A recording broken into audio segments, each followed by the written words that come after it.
বানৰ কক বগাইছে সোণাৰীবাসী আৰু ইতিমধ্যে নিশাৰে পৰা আচলতে তীব্ৰ ৰূপ ধাৰণ কৰিছে বানপানী আৰু মই সামগ্ৰিক দৃশ্য দেখুৱাবলৈ ভিডিঅ' অনুৰোধ জনাইছোঁ। এয়া হৈছে ভজু চাৰিআলি পৰিৱেশ, ভজু চাৰিআলি ৰাজপথৰ পৰিৱেশ আৰু ৰাজপথত ইতিমধ্যে এবুকু এককাল পৰ্যন্ত পানী হৈছে, কিন্তু তাৰ পাছতো আচলতে প্ৰশাসনে সোণাৰীবাসীক আশ্বস্ত কৰিব পৰাকৈ প্ৰশাসনে যি বানাকান্ত ৰাজ্যক উদ্ধাৰ কৰিব পৰাকৈ বিশেষ ক্ষিপ্ৰতাৰ ব্যৱস্থা গ্ৰহণ কৰিব নোৱাৰাৰ অভিযোগ উত্থাপিত হৈছে।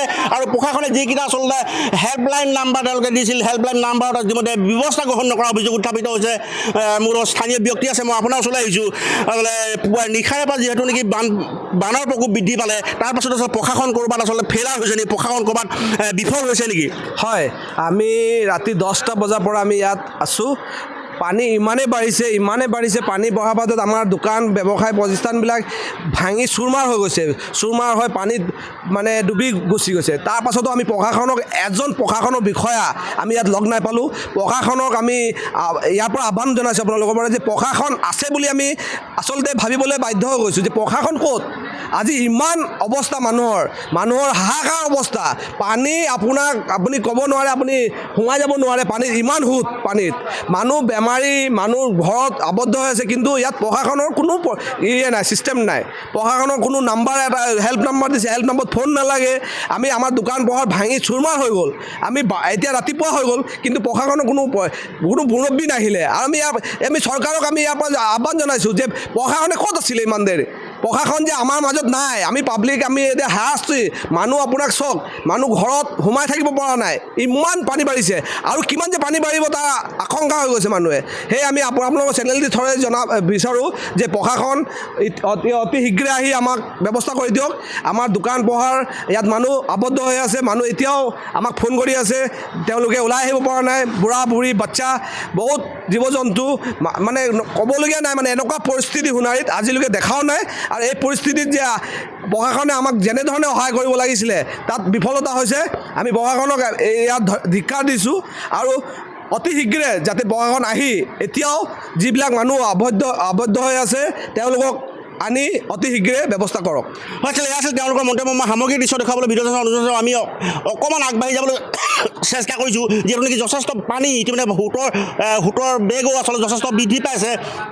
তাৰ পাছতো আচলতে ৰাইজক আশ্বস্ত কৰিব পৰাকৈ চৰাইদেউ জিলা প্ৰশাসনে আচলতে কেনেদৰে ব্যৱস্থা গ্ৰহণ কৰিব নিশ্চয় লক্ষণীয় হ'ব। কিন্তু এটা কথা ক'ব লাগিব যে ৰাজপথত আবদ্ধ হৈ পৰিছে এনেদৰে গাড়ী যান বাহনসমূহ।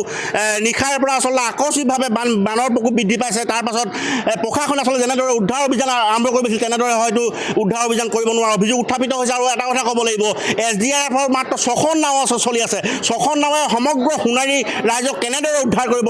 প্ৰতি মুহূৰ্তত বানপানী বৃদ্ধি হৈছে। আমি যদি চাওঁ প্ৰতি মুহূৰ্তত বানৰ প্ৰকোপ বৃদ্ধি হৈ আছে।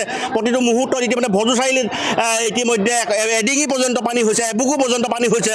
তাৰপাছত প্ৰশাসনে কিন্তু এইসকল লোকক আচলতে আশ্বস্ত কৰিব পৰাকৈ উদ্ধাৰ কাৰ্য ক্ষিপ্ৰত কৰিব নোৱাৰা অভিযোগ উত্থাপিত হৈছে। যিসকলে SDRF আছে, SDRFৰ 6খন নাও আচলতে সমগ্ৰ সোণাৰী নগৰত কেনেদৰে উদ্ধাৰ কাৰ্য অভিযান চলাব, এই ক্ষেত্ৰত নিশ্চয় চৰাইদেউ জিলা প্ৰশাসনক ভাৰতীয় সেনা বাহিনীৰ প্ৰয়োজন নিশ্চয় আছে। সেনা বাহিনী হয়তো সহায় ল'ব লাগিব। এনে এটা পৰিৱেশ আহি যায়। মই দৃশ্য দেখুৱাইছোঁ যথেষ্ট সোঁত, যিটো পৰিৱেশিত আমি দৃশ্য দেখুৱাইছোঁ এনে যথেষ্ট সোঁত। ৰাইজে এনেদৰে কষ্ট কৰি আচলতে তেওঁলোকে খাদ্য সামগ্ৰী তেওঁলোকে ল'বলৈ আহিছে। যথেষ্ট প্ৰত্যাহ্বান, বান প্ৰতি মুহূৰ্তত বাঢ়ি আছে। কি ক'ব, প্ৰশাসনে উদ্ধাৰ কাৰ্য কেনেদৰে ৰূপায়ণ কৰিছে? উদ্ধাৰ কাৰ্য মানে গোটেই ৰাতিটো বানপীড়িত ৰাইজে ভুগি আছে আৰু প্ৰশাসনে যোৱা নাই, উদ্ধাৰ কৰিব পৰা নাই, দেখা নাই।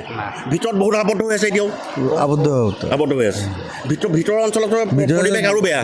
ভিতৰৰ অঞ্চলৰ পৰা ৰাতি অলপ চলপ ৰেস্কিউ কৰা আমি দেখা পাইছিলোঁ, কিন্তু এতিয়া আবদ্ধ হৈ আছে।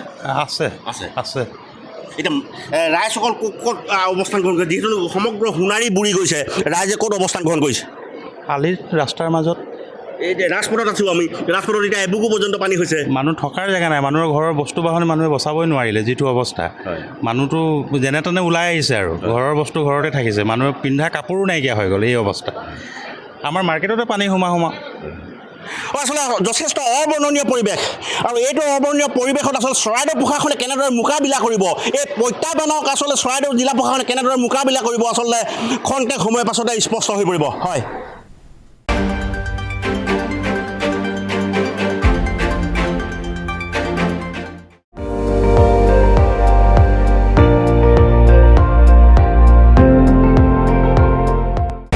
আপুনি চাই আছে ND24, সৰ্বশ্ৰেষ্ঠ নহয়, সৰ্বোত্তমৰ দৌৰত